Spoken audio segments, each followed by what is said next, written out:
Hey everybody, Jeff McDermott, Kriete Truck Center here in Madison, Wisconsin, here to show you this 2026 HINO L6.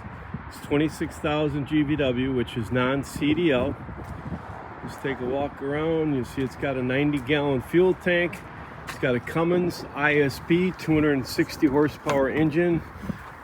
Inside the cab, obviously air ride, driver's seat. This truck has got an Allison 2500 RDS automatic transmission, heated mirrors, tilt steering.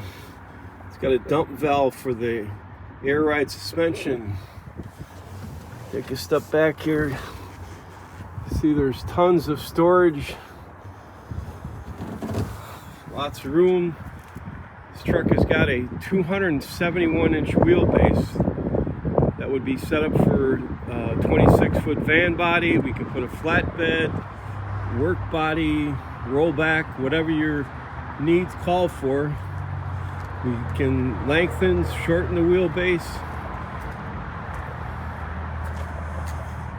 You see it's got aluminum rims on both the front and the rear.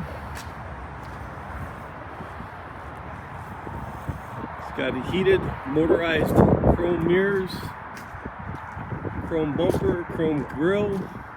It's got LED headlights. Super sharp looking truck. Have any questions, give us a shout. Thanks for watching.